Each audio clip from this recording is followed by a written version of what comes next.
এনআৰচিৰ ভয়ংকৰ খবৰ এনআৰচিত নিয়োজিত হৈ আছে অনুপ্ৰৱেশকাৰী অবৈধ নাগৰিকে চলাইছে এনআৰচিৰ কাম-কাজ এনআৰচিৰ ডাটা এন্ট্ৰি অপাৰেশ্যনত অনুপ্ৰৱেশকাৰী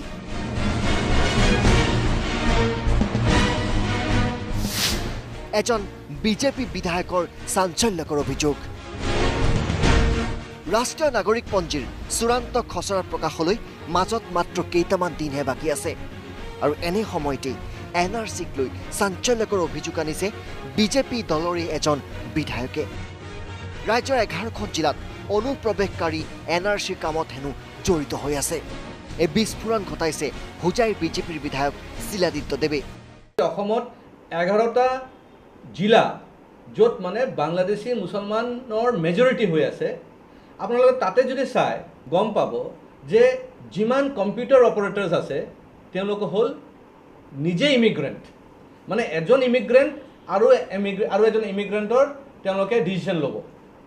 তো তেতিয়াতো খেলিমেলি হ'বই এনআৰচিৰ ভেৰিফিকেশ্যন অফিচাৰো হেনো অনুপ্ৰৱেশকাৰী ইভেন যিটো ভেৰিফিকেশ্যন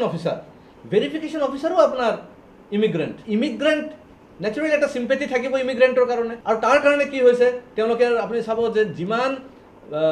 মুছলিম প্ৰধান এৰিয়া আমাৰ 11টা জিলা আজি বাংলাদেশী মুছলমানৰ কবলত গুচি গ'ল সেইবিলাক অঞ্চলত বেছি নাম কাটা নাযায় কিন্তু যদি ভালকৈ ক্ৰছ ভেৰিফাই কৰা হয় তেতিয়া নাম কাটা যাব এনআৰচি ডাটা এন্ট্ৰি অপাৰেটৰসকলক শীঘ্ৰে নিৰীক্ষণ কৰক এই দাবী শিলাদিত্যৰ যিমান ডাটা এন্ট্ৰি অপাৰেটৰ্ছ আছে তেওঁলোকক এতিয়া আপুনি মনিটৰ কৰিব লাগে আৰু ক্ৰছ ভেৰিফিকেশ্যন কৰিব লাগে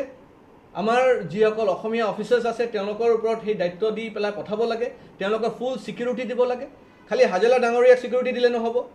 যিসকল ভেৰিফিকেশ্যন অফিচাৰ্ছ আছে তেওঁলোকে ফুললি ছিকিউৰ কৰি পেলাই আপুনি বেলেগ জেগাৰ পৰা আপোনালোকে পঠাওক আৰু ক্ৰছ ভেৰিফাই কৰক তেতিয়া আপুনি চাব 1.5 লাখ নহয় হয়তো 5 লাখ মানুহৰ নাম কাটা যাব অনুপ্ৰৱেশকাৰীসকলক এনআৰচিত জড়িত কৰি চৰকাৰে ডাঙৰ ভুল কৰিলে মইতো ভাবোঁ এইটো এটা ডাঙৰ ভুল কৰিছে এটা ডাঙৰ কেলেংকাৰী এইটো কাৰণ এই লোকেল লেভেলৰ আপুনি ডাটা এণ্ট্ৰি অপাৰেটৰ লৈ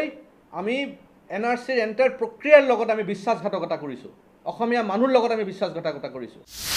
ব্যাপক কেলেংকাৰী সংঘটিত হৈছে এনআৰচিত অনুৰোধ কৰিছোঁ মই অনাৰেবল সুপ্ৰিম কোৰ্টতো অনুৰোধ কৰিছোঁ হাজাৰা ডাঙৰকেও অনুৰোধ কৰিছোঁ যে ইমিডিয়েটলি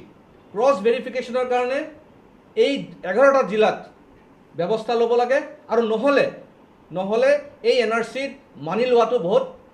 কষ্টকৰ হ'ব মাইনৰিটি লিডাৰ্ছসকলে মুখ বন্ধ কৰি বহি আছে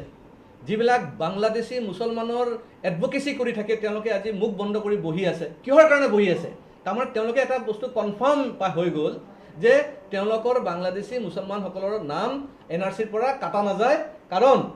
যিসকল কম্পিউটাৰ ডাটা এণ্ট্ৰি অপাৰেটৰ্ছ আছে তেওঁলোকে গোটেই য'ত মুছলিম প্ৰধান এৰিয়া তেওঁলোকৰ মানুহ তাত বহি আছে সন্দেহজনক নাগৰিকৰ নাম থকা এনআৰচি মানি নলয় বিজেপিৰ বিধায়কে ভিডিঅ' জাৰ্নেলিষ্ট পলাশ ঠাকুৰীয়াৰ সৈতে দীপক গগৈ আছাম টক্স গুৱাহাটী